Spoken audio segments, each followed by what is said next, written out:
Assalamualaikum warahmatullahi wabarakatuh. Apa kabar pemirsa Banjar TV? Lintas Banuas Pekan minggu ini kembali hadir ke hadapan Anda. Hari ini edisi Minggu 29 Januari 2023. Serangkaian berita terpilih selama sepekan kami sajikan selama 1 jam ke depan.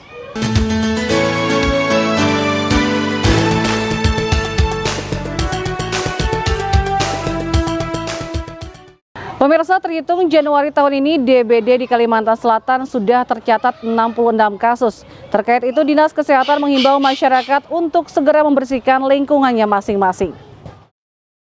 Kasus demam berdarah dengue DBD di Kalimantan Selatan sejak awal Januari 2023 sudah mencapai 66 kasus. Untuk itu, masyarakat dihimbau segera membersihkan lingkungannya masing-masing agar kasusnya tidak melonjak. Setidaknya hal itu disampaikan Kepala Dinas Kesehatan Kalsel, Dr. Dia Udin, saat ditemui awak media belum lama tadi di Banjarmasin. Menurut Dia Udin, kendati kasus DBD di awal tahun ini sudah mencapai 66 kasus, namun jika dibandingkan tahun lalu, kasus tersebut malah terjadi penurunan. Apalagi untuk kasus kematiannya di tahun 2023 ini masih 0 kasus. Sedangkan untuk tahun 2022 lalu, angkanya mencapai 8 kasus meninggal dunia akibat DBD. Lebih jauh, Dia Udin menyatakan agar kasus DBD ini bisa terus ditekan atau tidak melonjak, warga diharapkan bisa membersihkan lingkungannya. Terlebih di cuaca saat ini sering mengalami hujan panas sehingga banyak genangan air yang harus dibersihkan karena nyamuk Aedes aegypti berkembang biak di genangan air tersebut. Tahun 2023 ini masih angka terakhir itu di angka 66-an kasus di tahun 2023 sampai sekarang ini. Namun itu sebenarnya terjadi penurunan daripada bulan yang lalu. Bulan yang lalu itu ada 162-an kasus. Jadi kalau dibilang meningkat sih tidak meningkat, jadi malah ada penurunan. Dan untuk tahun 2023 ini angka kematiannya alhamdulillah masih DBD. DBD di Kalimantan Selatan. Kalimantan Selatan. Untuk yang di Banjarmasin kemarin ada 1 orang, Pak? Banjarmasin terakhir itu tahun kalau data yang saya terima sih tahun ini masih 0. Belum ada. Kalau yang tahun 2022 kita angkanya di 8 yang meninggal. Sekalsel ya, Pak ya? Sekalsel. Untuk aksi foggingnya nih, Pak, sudah mulai digalakan, Pak? Jadi kalau sekali lagi ini sekaligus edukasi pada masyarakat bahwa yang paling penting dalam menangani DBD ini adalah membersihkan lingkungan. Jadi itu hal yang penting pertama untuk dilakukan. Setelah itu baru kalau memang terbukti ada nyamuk, jentik nyamuk dan ada terbukti kasus di lingkungan itu baru kita fogging. Terkait aksi fogging, Dia Udin menyebut fogging bisa dilakukan jika sudah terjadi kasus meninggal dunia. Dan fogging juga hanya untuk membunuh nyamuk dewasa, padahal yang paling penting dalam pemberantasan DBD itu membersihkan lingkungan dari jentik nyamuk. Puhail, Banjar TV. Dari informasi lain, kebakaran hebat terjadi di Mapolda Kalimantan Selatan, meluluhlantakkan beberapa bangunan di Biro Sumber Daya Manusia. Kemudian tim Pusat Laboratorium Forensik pun diturunkan dari Mabes Polri Cabang Surabaya untuk menggelar olah TKP.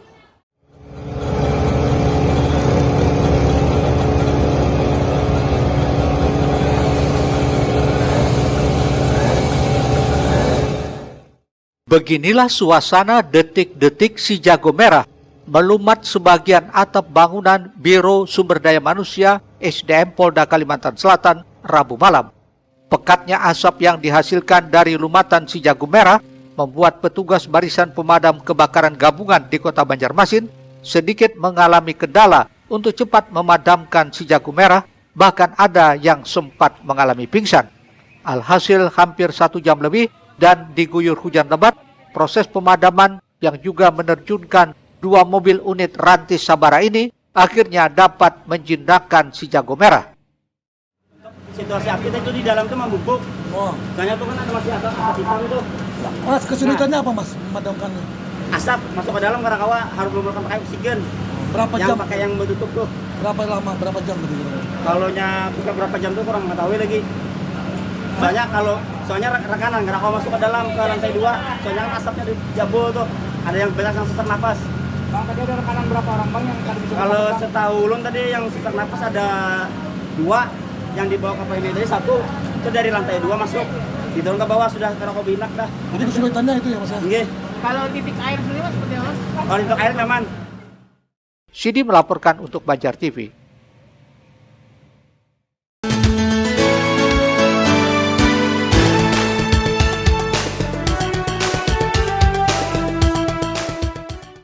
Di tengah guyuran hujan, 3 personil dari tim Pusat Laboratorium Forensik Puslab 4 Mabes Polri Cabang Surabaya, Polda Jawa Timur langsung memeriksa gedung bangunan Biro Sumber Daya Manusia SDM Polda Kalimantan Selatan yang luluh lantak Kamis 26 Januari 2023 sekitar pukul 16.30 waktu Indonesia Tengah. Dengan didampingi tim Inavis, Direktorat Reserse Kriminal Umum, Ditreskrimsus Polda Kalimantan Selatan, tim Puslab 4 Mabes Polri Cabang Surabaya, Polda Jawa Timur, juga menggelar olah tempat kejadian perkara atau TKP dan mengambil sampel-sampel bekas kebakaran untuk diteliti sesuai prosedur yang berlaku. Menurut Direktur Reserse Kriminal Umum Polda Kalimantan Selatan, Komisaris Besar Polisi Hendri Budiman, meskipun pihaknya usai kebakaran gedung Biro Sumber Daya Manusia atau SDM Polda Kalimantan Selatan telah melakukan olah TKP, namun dengan hadirnya tim Puslab 4,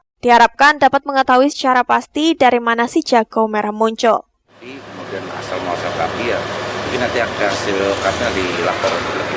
Jadi dia 1 hari aja lah di sini ya, penegasan. Cara 1 hari ini udah olah TKP langsung, mungkin besok kita kembali. Berapa orang tadi Pak Dir yang datang? Ada 3 orang dari Surabaya. Dari Surabaya. Di Polda Jatim langsung. Polda Jatim ya, dari Pos Lab 4 Cabang Polda Jatim. Yang mimpin tadi Kombes M. Muhammad Sodik. Ada lagi pertanyaan? Cukup.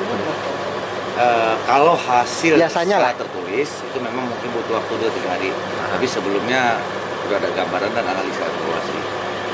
Memang sampai saat ini tadi malam kita juga ada olah TKP, kebetulan dari personil Polda Kalsel sendiri ada yang memiliki sertifikasi terkait olah TKP perkara kebakaran. Itu sudah ada kesimpulan sementara bahwa memang ada yang korsleting listrik.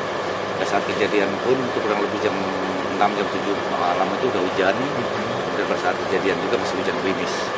Itu dari atas plafon salah satu ruangan di Biro SDM.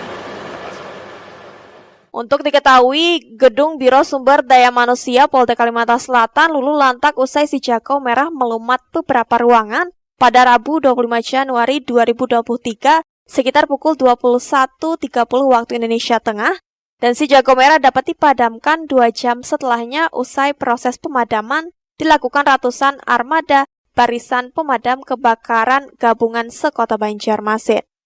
Sidi melaporkan.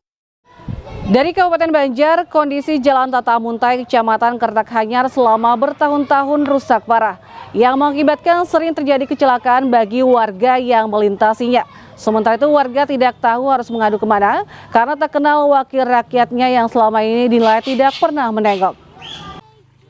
Beginilah kondisi Jalan Tata Amuntai di kilometer 10 Kertakhanyar, Kabupaten Banjar.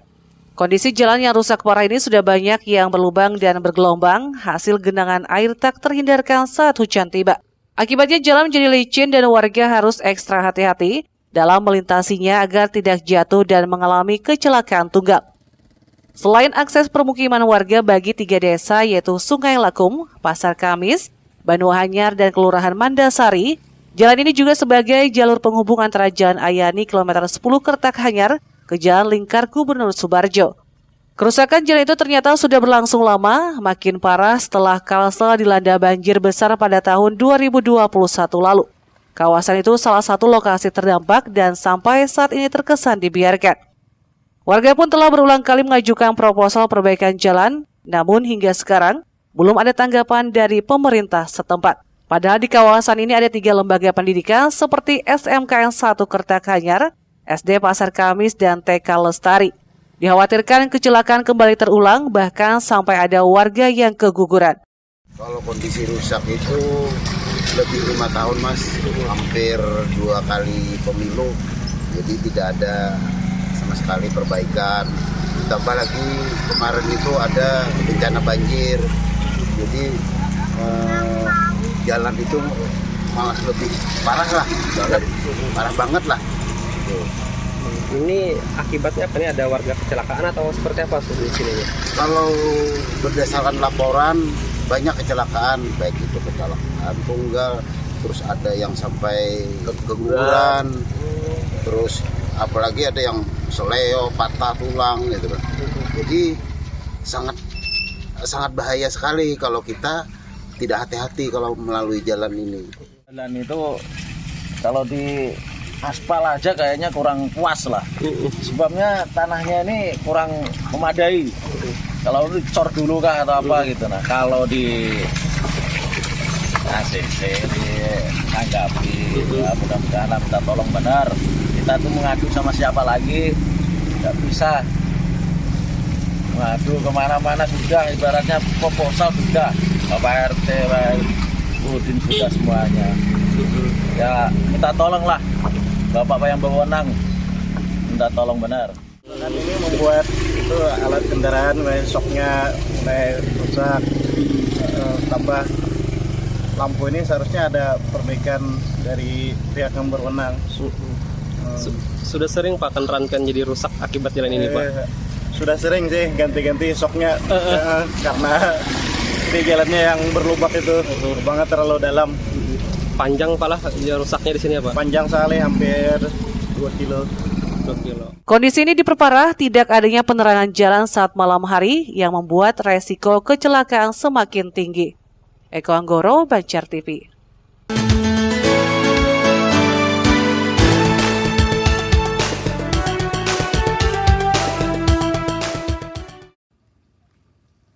Di saat masyarakat memerlukan bantuan khusus mendesak pemerintah kabupaten agar secepatnya memperbaiki jalan yang sudah rusak parah, namun kenyataan ini tak dirasakan warga Tata Amuntai, Kertakanyar, Kabupaten Banjar.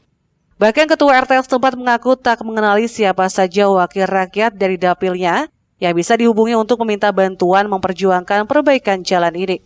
Dewan yang dapil di sini malah nggak ada perhatiannya ya Pak? Nggak tahu kita juga siapa dapilnya, Bang. Nggak tahu.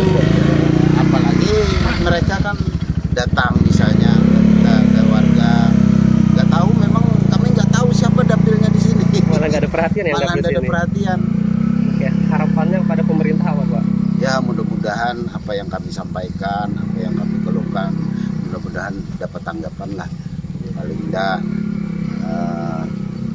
secepatnya lah minta perbaikan supaya warga juga senang, kemudian menghindari kecelakaan, terus usaha jalan sakit, lampunya terus lampu ini juga penerangan lampu itu gelap sama sekali.